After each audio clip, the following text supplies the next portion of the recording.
오늘 성경은 신학적인 논쟁이 많은 내용입니다. 이 천년설에 관한 신학적인 논쟁으로 이 전천년설, 후천년설, 무천년설이라는 그런 신학적인 논쟁이 있는 내용입니다. 전천년과 후천년은 2절에 나오는 이 천년이 이 숫자다, 실제 숫자다라는 그런 계산하에 성경을 해석하는 것이고, 이 무천년설은 2절의 천년은 666과 같은 그런 상징적인 숫자이다, 이렇게 해석하는 해석 방법입니다. 사실 신학이라는 것이 매우 중요한 건 사실이지만 그렇다고 우리가 신학적인 논쟁에 빠질 필요는 없습니다. 이단만 아니라면 좀 더 여유 있게 지켜보아야 되죠.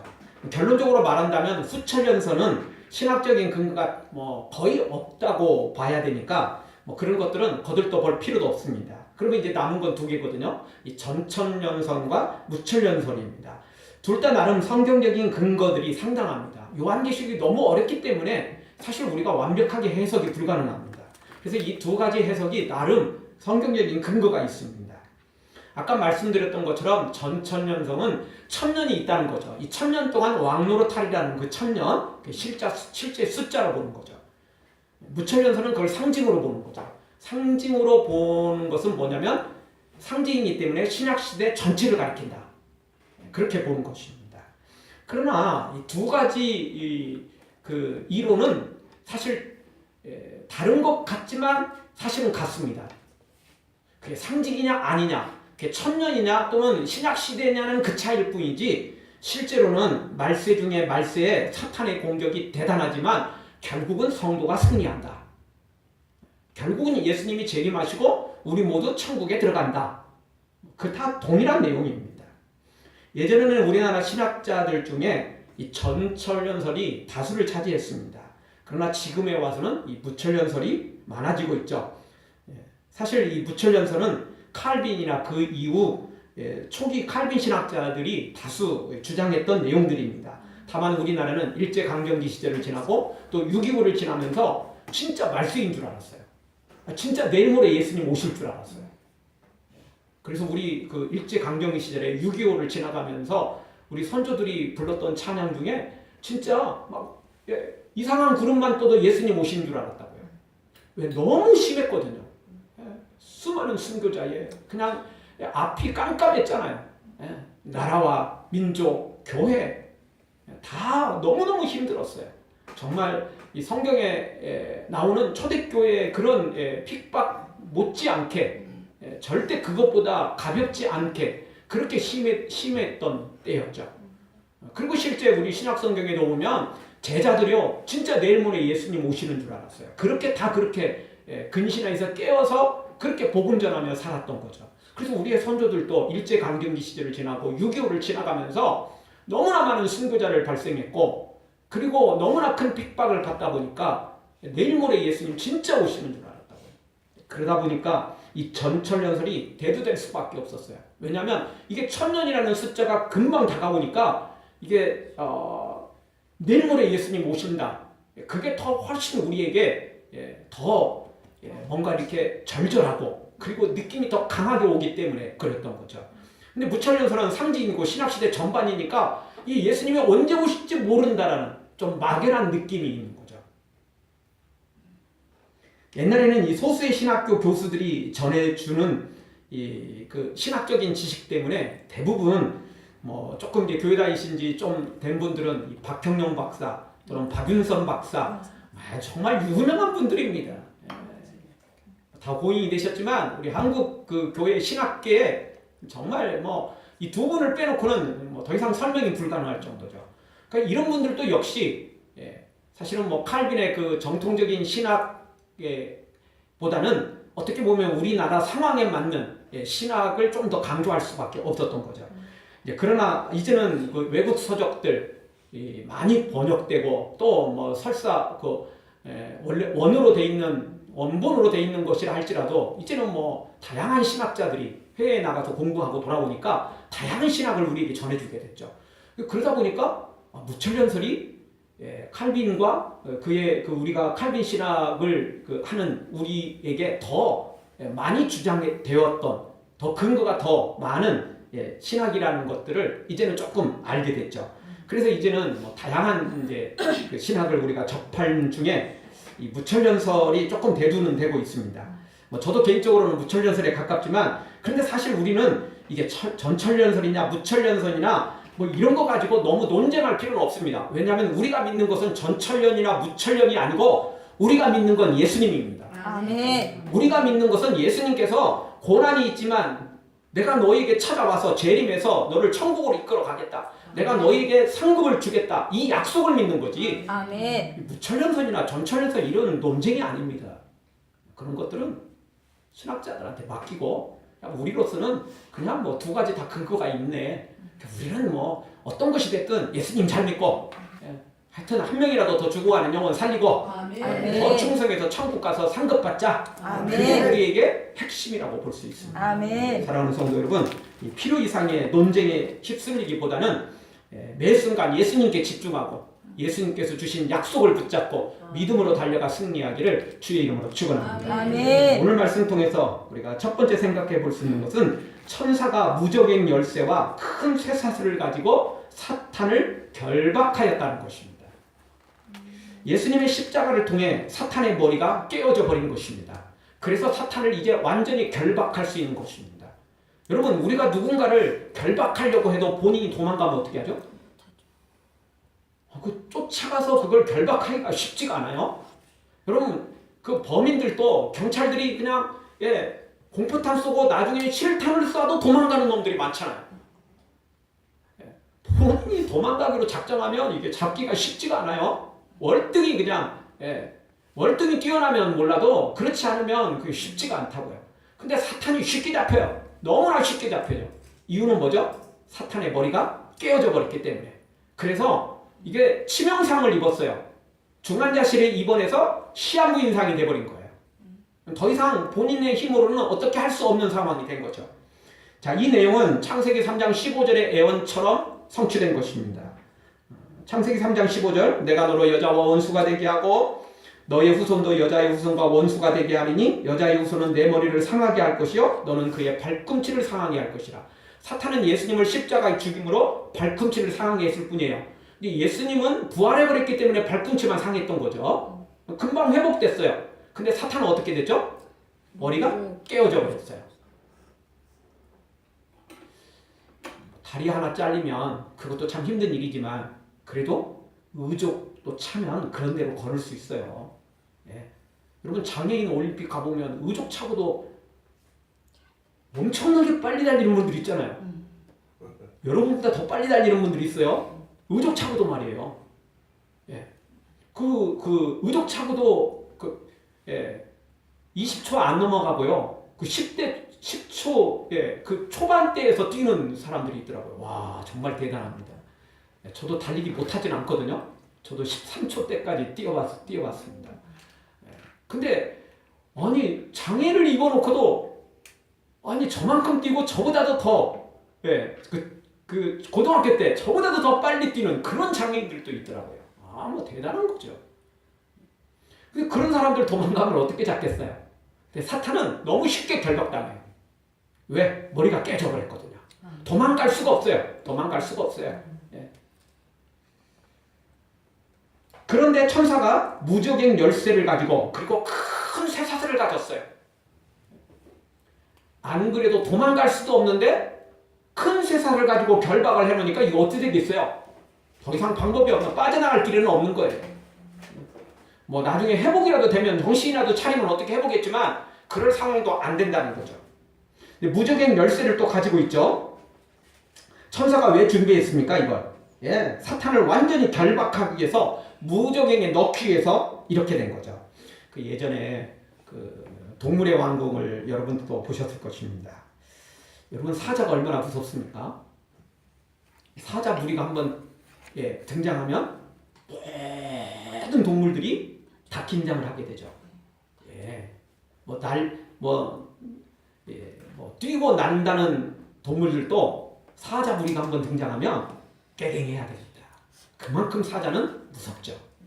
또 사자들은 대부분 혼자 다니지 않습니다. 무리를 또 지어 다닙니다. 혼자 다녀도 무서운데 무리까지 지어서 다니니까 대적이 없는 거예요. 대적이 없는 거죠. 진짜 그래서 이 동물의 왕, 뭐 사자 아닙니까? 그런데 이 사자 일반 사자도 아니고 사자의 우두머리, 사자 중에 또 왕. 모든 동물의 왕이 사자인데 이게 그 사자 중에 또 왕이 이게 사자의 우두머리거든요. 근데 그런 우두머리라 해도요, 나중에 병들고 늙으니까요, 우두머리에서 쫓겨날 뿐만 아니라 나중에는 무리에서도 쫓겨납니다. 이 사자들 보면 참 너무 의리가 없어요. 진짜 의리 없어요. 그러니까 이제 힘이 좋을 때는 막 왕으로 이렇게 세워갖고 막 따르거든요. 근데요, 나이 들고 병들고 골골거리면 왕에서 내려올 뿐만 아니라 무리에서도 쫓겨나요. 되게 의리 없어요. 그런 왕은 안 따라야 돼요. 잠깐뿐이에요. 진짜 사자들 그래요. 그리고는요, 그 우두머리로 진짜 왕 중에 왕으로 있었던 그 사자가요, 나중에 병들고 늙으니까요, 무리에서 쫓겨나가지고 사냥도 못하고 그냥 굶어서 죽는 거예요. 나중에 다른 동물들한테 결국 잡아먹히게 되는 거죠. 참 비참하더라고요. 그거 보니까. 별 볼 일 없어요. 그런데 사탄이 그런 신세가 됐다라는 거죠. 예수님의 십자가와 부활을 통해 완전히 늙고 병들고 이빨도 빠지고 발톱도 빠져가지고 아무 힘도 쓸 수 없는 그런 상황이 돼버렸다는 거예요. 그럼에도 불구하고요, 사탄은요, 마지막 자존심이 있거든요. 그럼에도 불구하고 사탄의 가장 큰 특징은 뭐냐면, 사탄은 원래 공갈 협박에 능해요. 사기치는 데 능하죠. 거짓말의 아비예요. 그러다 보니까 다 늙고 발톱 빠지고 이빨 빠지고 이제 아무 힘도 없는데도 불구하고 그래도 마지막까지 젖먹던 힘까지 돼서 사람들에게 공갈 협박을 해요. 표현을 하죠. 나 아직 살아있어. 나 아직 멀쩡해. 나 왕 중에 왕인 사자야. 이러면서 사탄은 끊임없이 우리를 유혹하고 미혹하고 있다는 거죠. 사랑하는 성도 여러분, 아무리 사탄이 별스러운 방법을 써도 사탄은 이미 힘이 빠진 채 발톱도 빠졌고 이빨도 빠져버렸고 예수님에게 머리가 상한 존재라는 사실, 시한부 존재라는 사실 기억하시고 이 사탄의 이런 공갈 협박에 속지 말고 사탄의 이런 거짓말에 속지 말고 믿음으로 달려가 승리하기를 주의 이름으로 축원합니다. 두 번째 주시는 말씀은 사탄이 잠깐 풀려나 사람들을 미혹하고 하나님을 대적하는 때가 있더라는 것입니다. 근데 이것조차도 하나님께서 허락하신 겁니다. 사탄 스스로 회복된 건 아니고 어쩌다 보니까 기적처럼 다시 회복되는 경우가 있잖아요.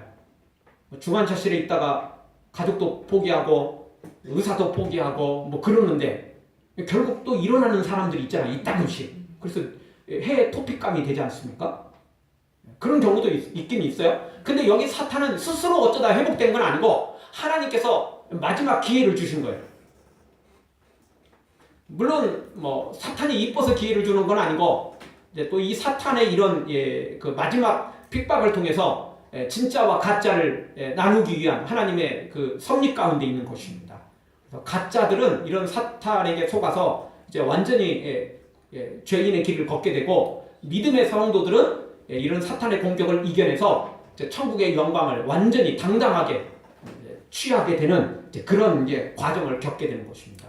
우리도 그렇지 않습니까? 저 뻔할 뻔짜 같지만 아무런 어떤 결과도 없이 그냥 너는 그냥 다 아는 거지 하고 그냥 누구는 합격시키고 누구는 상 주고 너는 별 볼 일 없으니까 너는 기준도 없이 막 이렇게 하면 너무 어수선하고 무질서하고 그리고 개중에 야 나는 좀 애매한데 그런 사람들 있지 않겠어요? 그러니까 아무리 다 아는 것 같아도 뻔할 뻔짜 같아도 기준이 정확해야 되고 그 다음에 정확하게 그걸 앞뒤를 재고 그리고 나서 상을 주든지 벌을 주든지 그래야 되는 것이지 주먹구구식을 하면 안 되죠. 그래서 하나님께서도 이 사탄을 마지막 잠깐 풀려나게 하심으로 죄인과 의인을, 하나님을 섬기는 사람과 사탄을 따라가는 사람을 정확히 구분을 하는 겁니다. 알곡과 가라지를 이때 정확하게 구분하게 되는 거죠. 그렇지 않으면 너는 교회 나왔으니까 천국 가고, 너는 교회 안 나왔으니까 지옥 가고, 이거 아주 애매한 겁니다. 분명한 것 같지만 교회 나와놓고도 딴짓하는 놈들 많거든요. 가룟유다 같은 놈들 교회 안에 많거든요. 그렇잖아요. 그 놈들까지 천국 다 들어가면 안 되잖아요. 그래서 우리 하나님께서 이 사탄이라는 이 존재를 잠깐 풀려나게 하셔서, 풀려나게 하심으로 이것들을 구분해내는 거죠. 그래서 이제는 가라지는 너무 뻔한 거니까 교회 안에 있는 사람들 중에 가라지를 다시 빼내는 작업을 하는 거죠. 알곡을 고르는 작업을 하는 거죠. 교회 안에 들었다고 다 천국 보내버리면 진짜 더 나쁜 놈들이 교회 안에 있거든요. 사탄도 호랑이를 잡으러 호랑이 굴에 들어가듯이 교회 안에 사탄이 심어놓은 첩자들이 많거든요. 스파이들이 많거든요. 그런 거 다 천국 가면 안 되잖아요. 그래서 골라내는 작업을 하시는 겁니다. 이 작업에 사탄이 필요한 거죠. 그래서 잠깐 풀려나게 하는 거죠. 그래서 3절을 보면, 3절 하반절에 보면 그 후에는 반드시 잠깐 놓이리라. 그리고 8절에 보니까 나와서 놓이는 거죠. 옥에서 나와서 어떻게 됩니까? 땅의 사방 백성 곧 곡과 마곡을 미혹하고 모아 싸움을 붙이리니 그 수가 바다 모래 같으리라. 사탄이 안 되니까 숫자로 밀어붙이는 거예요. 숫자로 밀어붙이는 거죠. 목소리 큰 놈이 이긴다고 무조건 숫자 모아가지고 막, 이게 우리가 이겼다. 우리가 하나님이 이긴다. 뭐 이렇게 이제 으쌰으쌰 해가지고 이게 선동을 하는 게 사탄이죠. 사탄이 이게 주특기입니다. 다른 건 없어요. 이런 걸 하는 거죠. 이런 거에 속는 일이 벌어지는데 사탄이 왜 이렇게 너무 뻔해서 정말 누구나 다 아는 이런 고전적인 방법이고 너무 식상한 방법을 왜 사용합니까? 사람들이 여기 속거든요. 여러분 지금도 사기꾼들한테 속는 이유가 뭐죠? 사람들이 돈을 벌고 싶은, 일확천금을 하고 싶은 이런 마음들이 여전히 허황된 마음이 있기 때문에 쉽게 속아요. 그런 마음 없어도 작정하고 달려들면 이게 속는 일이 발생하는데 그런 마음까지 있으니까 더 쉽게 속는 거예요. 피싱 사기꾼들, 일반 사람들은 속는 건 좀 이해가 돼요. 근데요, 여러분 누가 속는 줄 아십니까? 변호사가 속고요, 경찰이 속고요, 은행 전문가들도 속아요. 이 사람들은 전문가들이잖아요. 그런데도 이 사람들도 속는다니까요. 일반인 우리는 뭐 속아도 그놈들이 워낙 전문가니까 워낙 잘하니까 뭐 속는다 치지만 이 전문가들도 속는다니까요. 왜 그럴까요?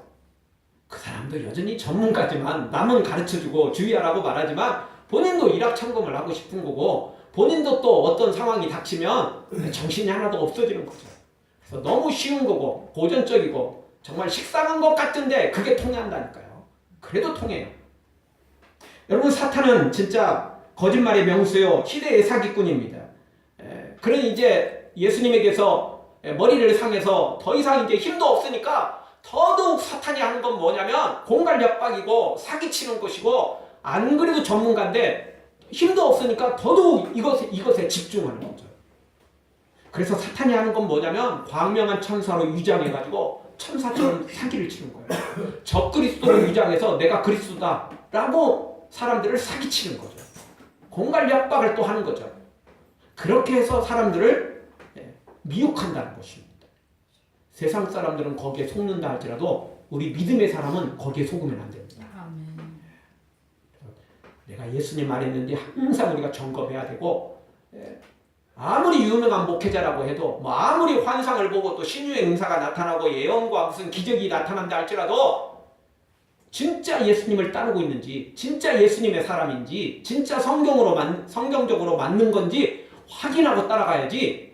막 신유의 역사가 나타났다고 몰려가고, 막 예언이 있다고 몰려가고 이래다가는 딱 속기 십상입니다. 성경이 분명히 우리에게 경고를 해줬습니다. 마지막 때 그런 거 절대 따라가지 말라는 거예요. 기적 따라가지 말라는 거예요. 하나님의 기적 너무 소중하고 귀한 것입니다. 그러나 기적만 따라가면 반드시 사탄에게 속습니다. 우리는 예수님을 따라가야 되고 아멘. 예수님의 말씀을 근거해서 따라가야만 되는 것이죠. 아멘. 그럴 때 우리가 바로 설 수 있는 것입니다. 아멘. 여러분 사탄의 이런 고전적인 식상한 방법들이 지금도 여전히 이단들이 사용하고 있어요. 그래서 이단들의 모습을 보면 야 정말 사탄하고 같은 편이구나. 아 이들이 정말 사탄의 하수인이구나 생각을 정말 하지 않을 수가 없죠. 다 거기서 거기에요. 다 같은 편이거든요. 그러니 동일한 방법을 쓸 수밖에 없는 것입니다.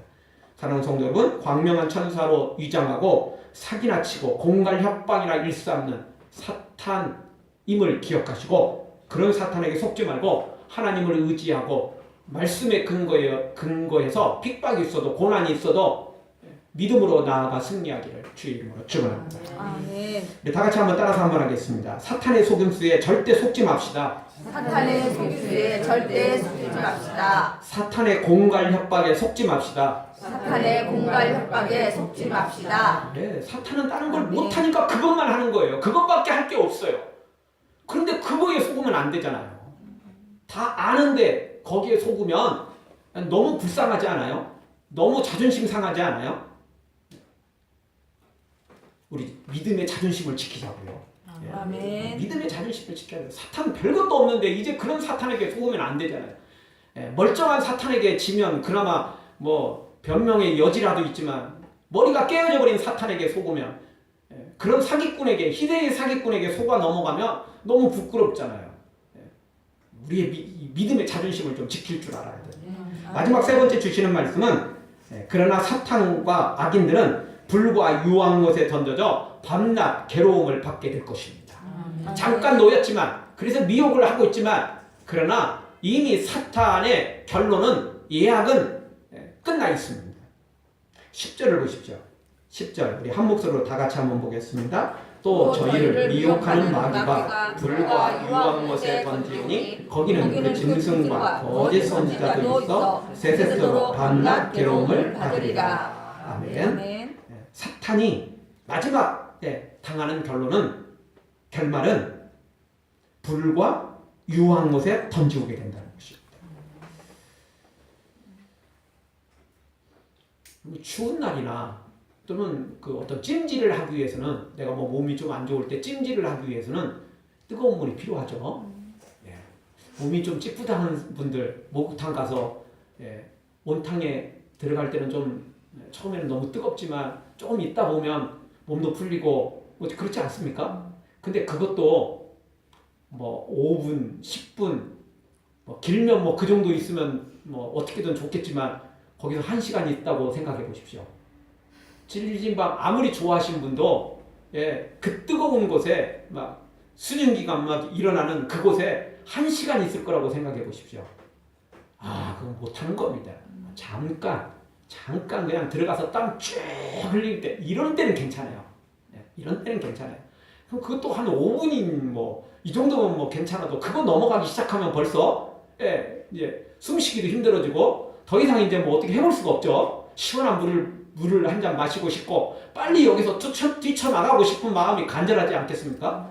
그런데 사탄이 들어가는 곳은 어느 곳입니까? 불과 유황못에 던져집니다. 온탕 아닙니다. 여러분 온탕도 이따금 냉탕 한번 이렇게 들어갔다가 온탕 다시 들어가면 괜찮아요. 근데 계속 온탕에 있으면 그거 못할 짓이라고요. 그래서 사탄은 냉탕도 없어요. 끝까지 불과 유황못에 던지고 되는 거예요. 뭐 처음에는 뭐 그것도 뭐 사탄도 머리를 상했기 때문에 뭐 좀 찜질 한번 하지 뭐 그런 마음이 있을지도 몰라요. 그러나 그 5분도 지나기 전에 그 뜨거운 불과 유황못이니까 거기서 이제 영원히 고생을 하게 되는 것입니다. 자, 벌을 받게 되는데 세세토록 영원이죠. 밤낮 괴로움을 당합니다.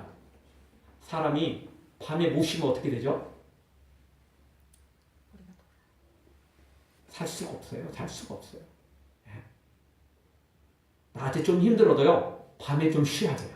근데 사탄은 어떻게 됩니까? 밤낮 괴로움을 받게 되는 것입니다. 자, 거기에 또 누가 있죠? 거짓 선지자들도 있습니다.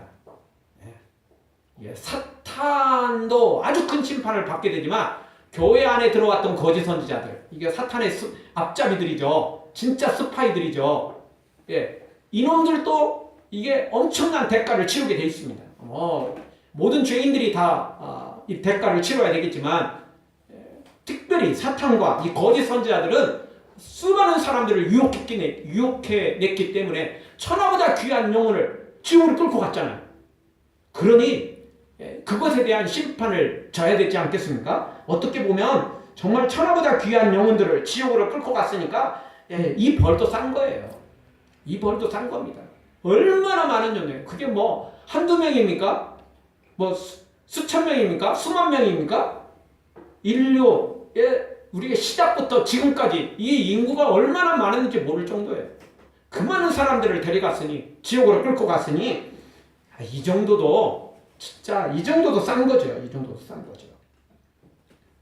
어쨌든 우리는 여기에 너무 집중할 필요는 없습니다. 세상 사람들은 남들이 벌 받는 것에 그 뉴스거리를 많이 삼고 남들 이렇게 씹고 욕하는 걸 좀 좋아하기도 하는데요. 우리 믿음의 사람들은 그런 거에 너무 신경 쓸 필요 없습니다. 우리가 진짜 신경 써야 될 것은 하나님이 약속하신 천국을 소유하는 겁니다. 그리고 또 수많은 영혼들이 사탄에게 속아 넘어가니까 우리가 한 영혼이라도 살려내야 됩니다. 한 영혼이라도 믿음으로 달려가도록 만들어내야 되는 거죠. 그래서 우리의 초점은 뭐 사탄이 뭐 지옥 가서 뭐 얼마나 뭐 큰 심판을 받느냐 뭐 이런 건 별거 중요한 게 아닙니다. 별로 그렇게 중요한 게 아닙니다. 진짜 중요한 것은 한 영혼이라도 더 살리고 그리고 우리가 들어갈 천국에서 더 큰 상급을 받기 위하여 오늘 또 충성 헌신하자는 것입니다. 아멘. 뭐 상급이 없다 할지라도 물론 상급을 주시지만 상급이 없다 할지라도 하나님께서 우리에게 베푸신 은혜 생각해보면 우리가 조금이라도 보답해야 되지 않겠습니까? 그런데 상급까지 준다니까 정말 더 열심을 해야죠. 소매 걷어붙이고 더 열심을 해야죠. 도시락까지 싸들고 다니면서 더 열심히 충성해야죠. 안 그래도 하나님께 보답해야 되는데 상급까지 준비해 놨으니까 더 열심히 충성을 해야 되지 않겠습니까? 사랑하는 성도 여러분, 사탄은 불과 유한 것에 던져질 것을 그냥 믿고 우리는 천국을 약속해 놨으니까 상급 약속해 놨으니까 정말 마음 다해 목숨 다해 성품 다해 우리 주님을 바라보고 충성 헌신해서 그리고 더 많은 영혼을 한 명이라도 더 살려내서 우리 모두 천국 들어가고 그 영혼을 살려내는 우리 모두가 되어지기를 주의 이름으로 축원합니다. 아멘. 우리가 주일 오후 예배 끝나고 또 이렇게 전도하고 있죠. 진짜 복음 전하는 일 사실 노방전도에서 한 영혼을 살리는 것은 그렇게 쉽지 않은 일입니다. 관계 전도를 통해서 전도하기가 훨씬 더 확률이 높은 건 사실입니다. 그래도 해야 됩니다. 확률이 높은 것만 하는 게 아니고 그냥 이것저것 다 해야 됩니다. 할 수 있는 대로 다 하는 겁니다. 그것이 하나님의 사람인 것입니다. 할 수만 있는 대로 뭐 열매 생각하지 않고 그냥 우리가 할 수 있는 대로 하는 것입니다. 성경이 분명히 우리에게 그걸 가르쳐주고 있습니다. 우리 모두 다 정말 한 영혼이라도 더 많이 살려내고 하나님의 나라를 확장시켜서 정말 예수님 재림하실 때 우리 모두 부끄럽지 않는 모습으로 주님 앞에 세워지기를 주의 이름으로 축원합니다. 아멘. 기도하겠습니다.